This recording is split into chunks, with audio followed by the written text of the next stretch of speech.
Greetings and salutations everybody, Janice here. Now, as you can see, I've got my bubble tea, I'm comfortable, and I'm just gonna make this a casual video, walk you through my 2019 Rutgers Open House experience, answer some FAQs, and answer some other things that you didn't even know that you needed the answer to. So, without further ado, let's just get right into it.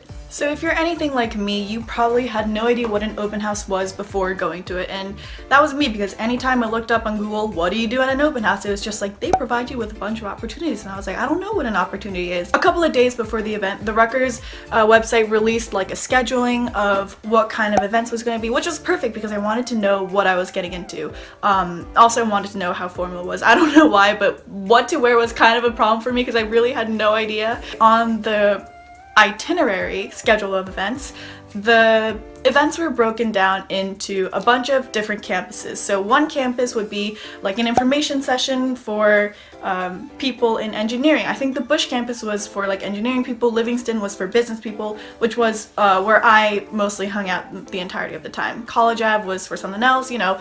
Rutgers has a bunch of different schools and different areas of studies, which is perfect the way they divided it up. And then within each campus, so within the Livingston campus, there was like the Rutgers Business Building tour and information session with the dean and everything like that, and you can sit in for a couple of classes, you know, talk with the career service department, and it was just a bunch of things, basically them trying to sell themselves to you, activities such and such. So I guess I'll lead you through which events I went to.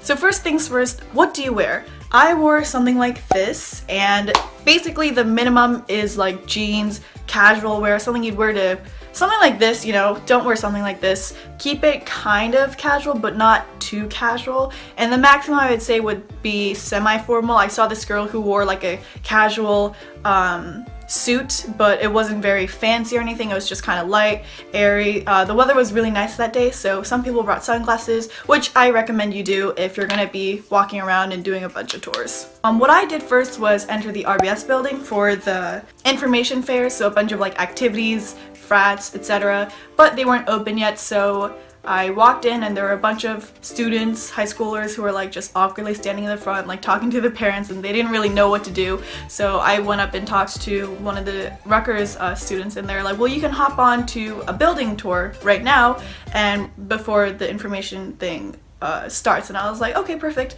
So I didn't actually get a clip of this, but it was really cool. I got to see some of the classes, and there were some classes going on.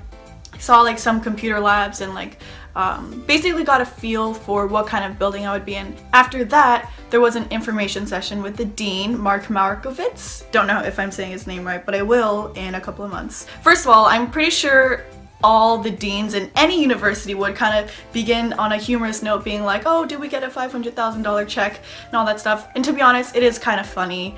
It is kind of funny. Anyways, he kind of ran us through each of the different majors. So our RBS has 6 business majors that you can kind of concentrate in after sophomore year, I'm assuming.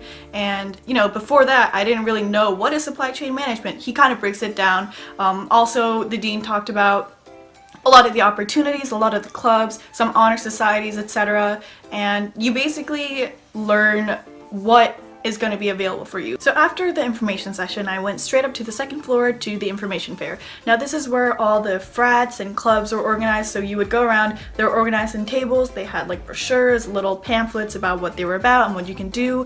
Most of it, since I was in the RBS building, most of it was business oriented, so there were a bunch of business frats, there were clubs like social entrepreneurship club, there was supply chain management club, honor societies that you would kind of be involved with if you were a business student. If you are in the Bush campus, for example, there would be like environmental club or like technology club. I'm assuming mostly STEM related. It was cool because I got to know what kind of business frat I want to join.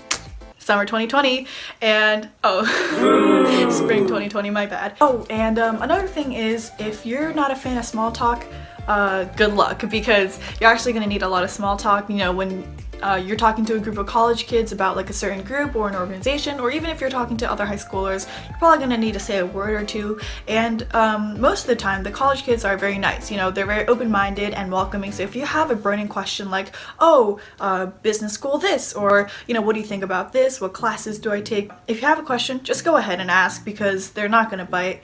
And it's good practice for college, you know, because college you're gonna meet a bunch of new people and it's kind of like starting your academic career all over again. So don't be scared and just say what's on your mind. Alright, now this is where you get most of your free stuff. Student organizations and involvement fair. Now that was at the athletic building, so I think it was some kind of a stadium, and basically this is where you'd find your karaoke clubs, your knitting clubs, or like Asian American clubs, African, Latino, those kinds of clubs where you can just find like some place that you want to go to over like Tuesday night, some involvement like that. I got so many free stuff, you guys. Look, I got this little lip balm. Yeah, it's a lip balm. You get like phone cases, you get, I don't really know what you'd call these. I really don't know what you would call it. And little cute notepads. So just go around, and if you're not really looking for a specific niche or club or organization, just go there for the free stuff. But for the parents, I'd say it's important because they have stuff on like financial aid, you know, food options, like dining options, like meals.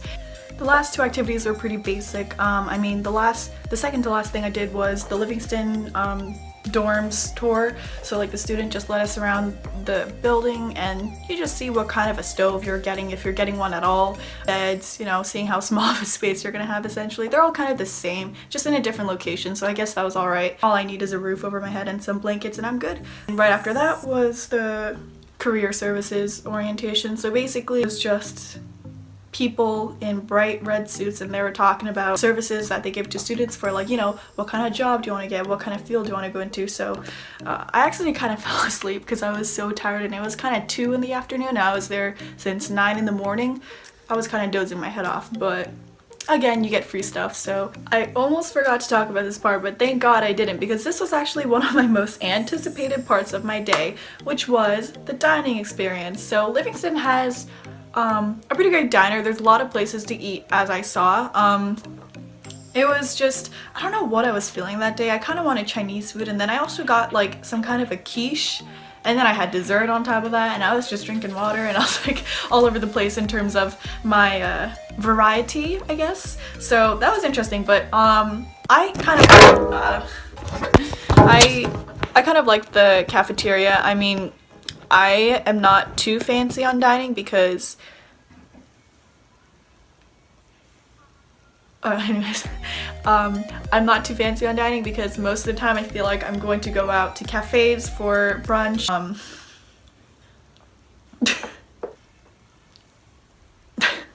I think that's really it.